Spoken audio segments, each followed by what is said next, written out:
Have you ever stood in the middle of a bustling market, surrounded by the sights, sounds, and smells of commerce and community? It's more than just a place to buy things. It's the very pulse of civilization. From the earliest gatherings of our ancestors to the sprawling megamalls of today, the history of the market is the history of humanity itself. Join us as we journey through time to uncover how these vibrant hubs of exchange have shaped our world, our cities, and even our own identities. Our story begins over 5,000 years ago, in the Fertile Crescent of ancient Mesopotamia, in a legendary city called Ur. As agriculture flourished, not everyone needed to be a farmer anymore. People began to specialize. We see the emergence of potters, weavers, and with specialization came the need to trade. What began as simple bartering soon evolved to protect traders and their precious goods from the harsh sun and swirling dust. The world's first covered markets, or bazaars, were born around 3000 BCE. Imagine walking through these early corridors, the air thick with the smell of clay, textiles, and grains. This was a revolutionary concept, a dedicated space not just for survival, but for prosperity and craft. The market was no longer just a place, it was an institution, a cornerstone of this new urban life. Let's travel forward in time and west, across the sea to ancient Greece. Here, the concept of the market blossomed into something even grander. The agora. In cities like Athens, the agora was the heart of public life. It wasn't just a place to buy olives and wine. Picture this. Long, colonnaded buildings called stoas provided shade for merchants and shoppers, but they also hosted something else. Philosophers like Socrates and Plato would walk these very grounds, debating ideas that would shape Western thought. Citizens gathered here to discuss politics, cast votes, and catch up on the latest news. The Greek agora teaches us a profound lesson.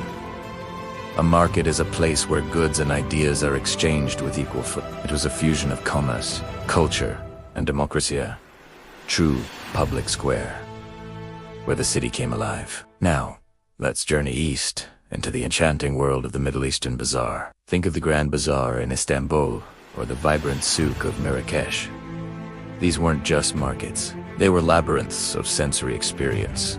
The air is heavy with the exotic aroma of cinnamon, cloves, and saffron piled high in colorful mounds. Sunlight streams through intricate rooftops, illuminating the shimmering threads of silk and the rich textures of hand-woven carpets. Here, the art of the deal was perfected. A complex network of intermediaries, or brokers, connected distant producers with eager buyers. This system of trust and regulation was crucial, allowing these bazaars to become vital nodes on global trade routes, like the Silk Road, connecting empires and cultures.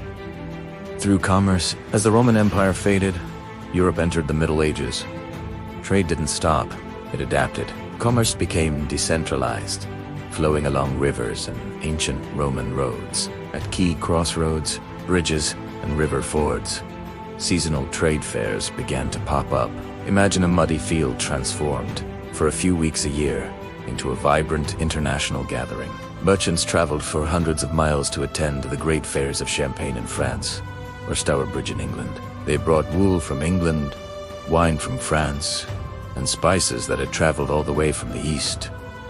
These temporary gatherings were so successful and vital that people began to settle around them permanently. Slowly but surely, these fairgrounds evolved into market towns.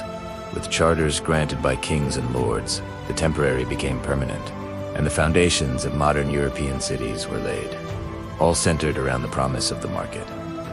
The influence of the market wasn't just economic, it was architectural. It literally shaped the cities we live in. Look at the layout of any old European town. You'll find a large, central market square. This wasn't an accident. This open space was the city's living room, designed for commerce, festivals, and public announcements. Branching off from this square, you'll find narrow, winding streets. These weren't random either. They were often named for the artisans who worked there. Baker Street, Goldsmith's Alley, Weaver's Lane. The market dictated the urban fabric, creating a city where living, working, and trading were woven together seamlessly. The proximity of homes to workplaces, the The public square is a social hub. These are ideas that modern urban planners are now trying to recapture. The market created a human-scale city, a place built for people to interact. So, where does that leave us today? In an age of one-click online shopping and global supply chains, it might seem like the physical marketplace is a relic of the past. But is it? Think about your local farmer's market. It's not just about buying organic vegetables. It's about talking to the person who grew them, bumping into neighbors, and feeling a sense of connection to your food and your community. Even the modern shopping mall, with its food courts and open spaces, is a descendant of the ancient agora, place for social gathering as much as for shopping. The market, in all its forms, remains a powerful social lens. It reflects our values, our desires, and our fundamental need to connect with one another. It proves that no matter how advanced our technology becomes, we are still social creatures who crave the vibrant, chaotic, and beautiful human experience of the marketplace. From the dusty bazaars of yore to the digital storefronts of the 21st century, the pulse of civilization beats strongest wherever people come together to share, to trade, and to connect.